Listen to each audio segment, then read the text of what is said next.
Hey, welcome into the PT on Ice Daily Show. It's Friday. Welcome to Fitness Athlete Friday, and I am your host and glad to be back, Mitch Babcock. If you're unfamiliar, I am a lead and co-faculty for pretty much the whole division, the Essential Concepts and Advanced Concepts online, and then the live weekend seminar for the Fitness Athlete Live component. So happy to be here this Friday. We are talking all things fitness athlete, and as it pertains today, the CrossFit off season. So before we get in, let me give you a little background, a little context, and then we will dive into some key components that you should be considering if you are programming for, working with, consulting, online coaching with CrossFit athletes, or if you see a bunch of them just coming through your clinic, questions to be asking them about what they're doing after the open. So if you've been following along Team Ice and you've been watching our affiliate roundups after the open workouts every week for the last 5 weeks, the CrossFit Open has been going on, and the CrossFit Open comes every year. Athletes all around the world do 5 workouts, the same 5 workouts over the course of 5 weeks, competing as hard as they can on those workouts once, maybe twice in a weekend. Some people maybe even more if you're real crazy, to get the best possible score they can in the CrossFit Open and submit that and get their ranking worldwide.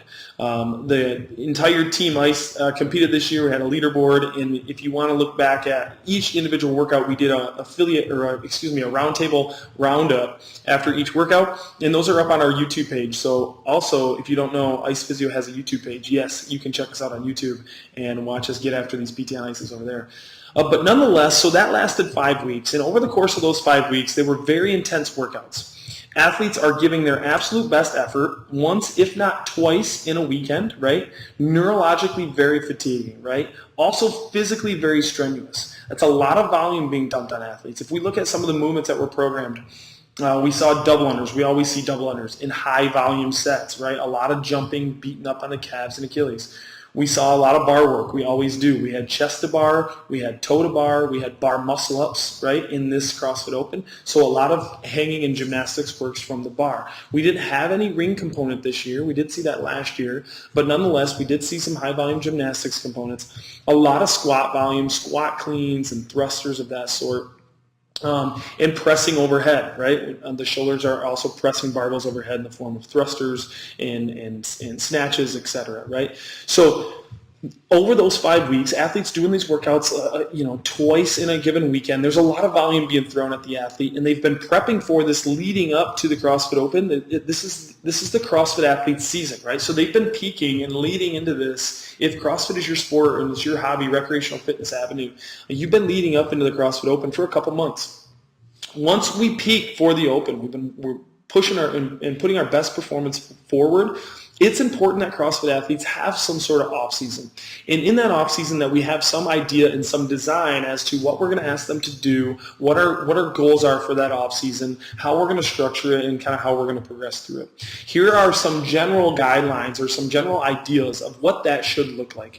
The first couple of weeks following the Open should be a deload, right? At minimum like 2 weeks. If you're at all like recreationally competitive at this and you're feeling pretty beat down after the 5 weeks of the Open, you need to take at least a week, if not 2 weeks, of some real low intensity, just having fun, sweating, breathing, listening to some good music on at the gym, and just getting back to fitnessing, general fitnessing, right? This is a good time for some casual EMOMs. We just did one the other day. It was 20 minutes long. It was 4 parts, right? So 5 rounds of 4 different machines. You did 10 calories on a machine. You did 10 calories on the skier, 10 calories on the rower, 10 calories on the assault bike, and then we ran on the assault runners for 10 calories. Or you could easily do 10 burpees in that 4th minute. And you just move through that nice EMOM. It was a real casual pace. You're just breathing a little bit. And we actually had a nice sunny day in Michigan that day. We took the rowers and the bikes and everything outside and just kind of soaked up a little vitamin D, got a little sweat on, and listened to some music, right? Those are the types of workouts that really athletes need to focus on getting back to.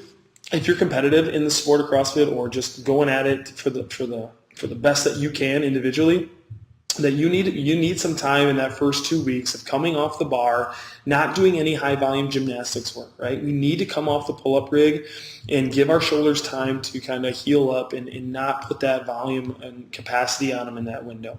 We need to limit how much we're pressing stuff overhead. We need to limit how heavy the barbells are if we're using barbells. We need to keep barbell weights at a minimum.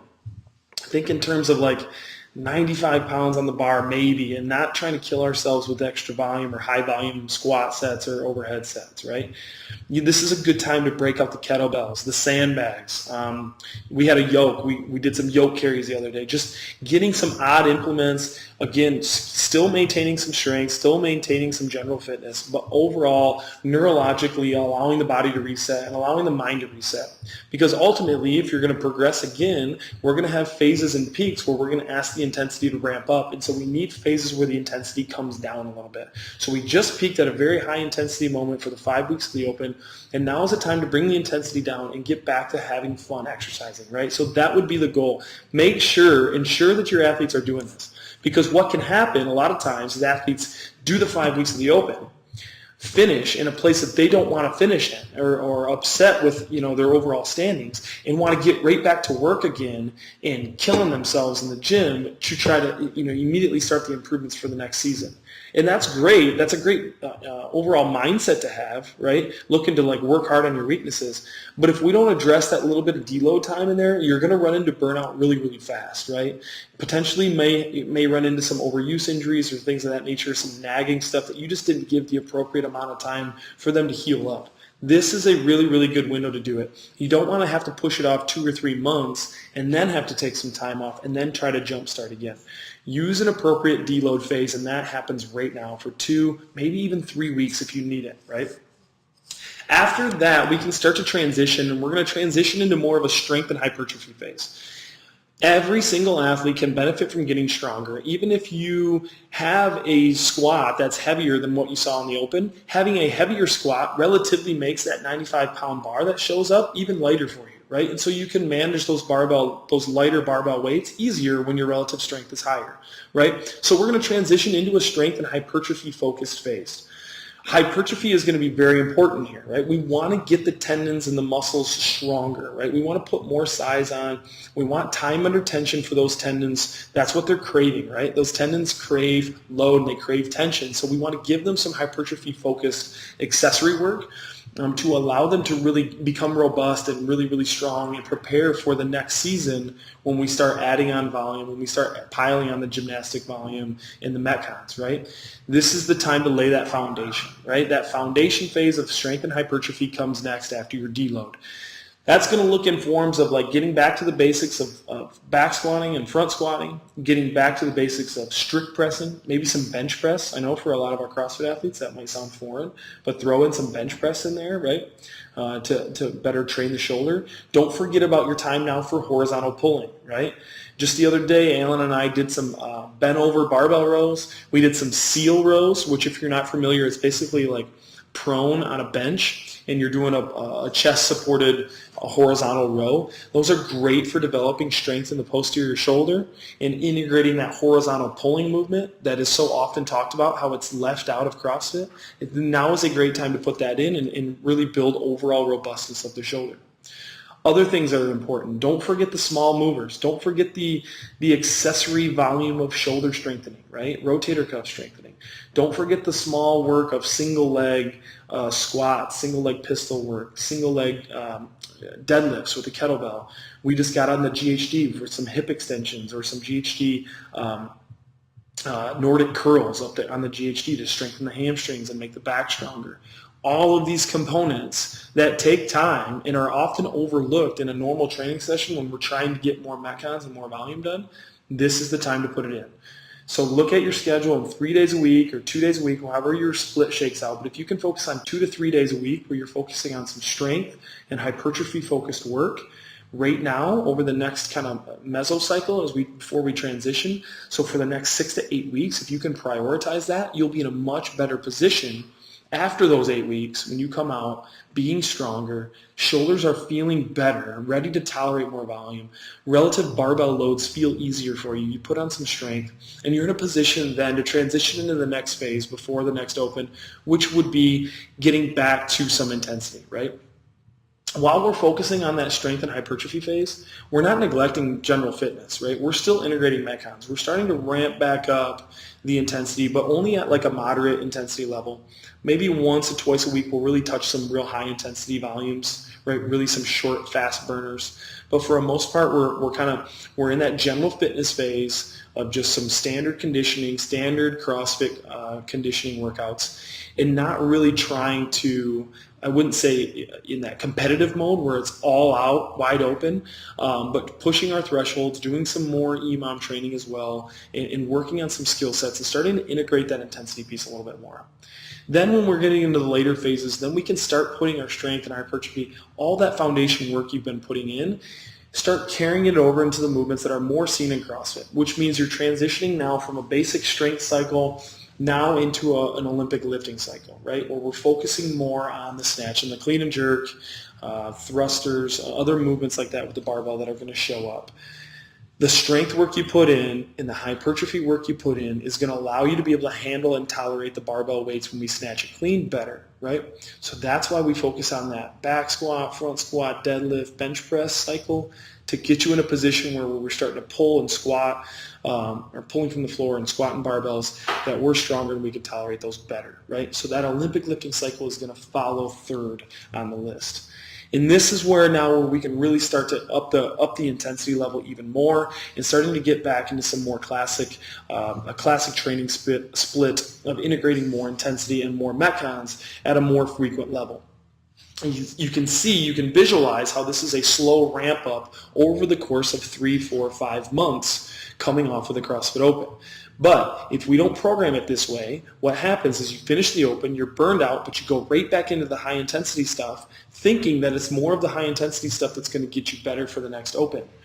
And while that might be true, what it neglects and what it fails to allow you to do is to focus on the accessory work and to focus on the strength work and the foundation work that's going to get you better suited to tolerating that intensity down the road. It's coming. Be patient for it. But allow yourself the time right now to recover. Focus on getting yourself really, really healthy and really, really strong. No ags, no annoyances, so that when we start adding in some volume and adding in the more and more intensity, that your body's in a good position to be able to tolerate it, right? Also, you need to remember that the next CrossFit Open isn't next February. It's this October. So this is kind of this weird CrossFit leap year of sorts, right? Where they're transitioning the calendar from doing the Open in February to trying to move it and doing it in October. So this year, we've got 2 Opens. So the next one comes around in a real short off season, right? So you might transition through these phases a little quicker than normally, or a little quicker than if your training split was over a 12-month macro cycle. But nonetheless, allowing yourself a few staged weeks in here to focus on some of these priorities, and you'll be in a much, much better position, I promise you, when the next Open comes around. So work on your weaknesses, but they don't always have to be at the high-intensity competitive mode that the Open was. Give yourself a little slack, focus on the things that you need to work on now, get better at the skills and the strength pieces, and then allow the intensity to come over time. So that's what I wanted to talk about, just a general overlay of the CrossFit off-season. Those are things that we're prioritizing at our gym here at CrossFit Fenton. Our programming is done from a company called Train for the Win, so we really like their motto and their philosophy when it comes to programming general fitness for the recreational fitnesser, and that's what we consider ourselves. So if you want to drop on by, if you're in the area, we'd love to have you.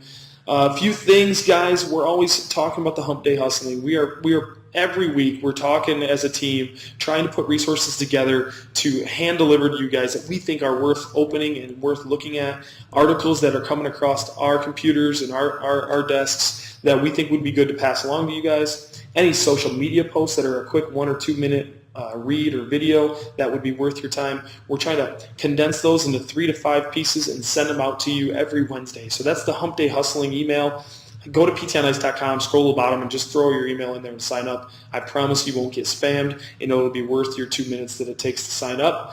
Other than that, Alan and I are in Santa Barbara this weekend while the Ice Physio crew is getting after the sampler. So we are super jealous that we can't be with the rest of the team for the sampler, but we are super pumped to be out in Santa Barbara delivering the Fitness Athlete live course. So that's where we will be. If you are in the house for the sampler, I wish you guys the best of times. That is always a fun weekend. I've been there the last 3 years, I think, at the sampler, so I'll be sad to be missing it this year, but we'll be there in spirits and we'll be following along on social media. So if you can't be at either course and you've got a bad case of FOMO, be sure you're following Ice Physio on Instagram. We're always putting stuff up on the story.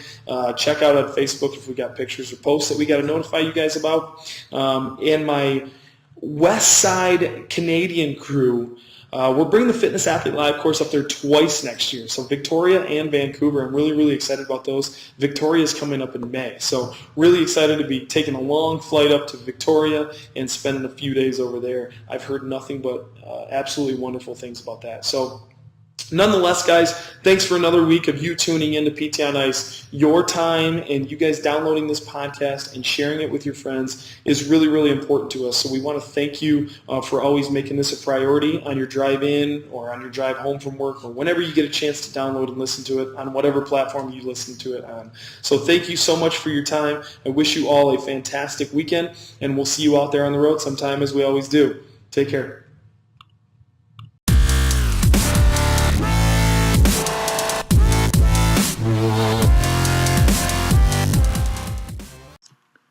Hey, thanks for tuning in to the PT on Ice Daily Show. If you enjoyed this content, head on over to iTunes and leave us a review. And be sure to check us out on Facebook and Instagram at the Institute of Clinical Excellence. If you're interested in getting plugged into more ICE content on a weekly basis while earning CEUs from home, check out our virtual ICE online mentorship program at ptonice.com. While you're there, sign up for our Hump Day Hustling newsletter for a free email every Wednesday morning with our top 5 research articles and social media posts that we think are worth reading. Head over to ptonice.com and scroll to the bottom of the page to sign up.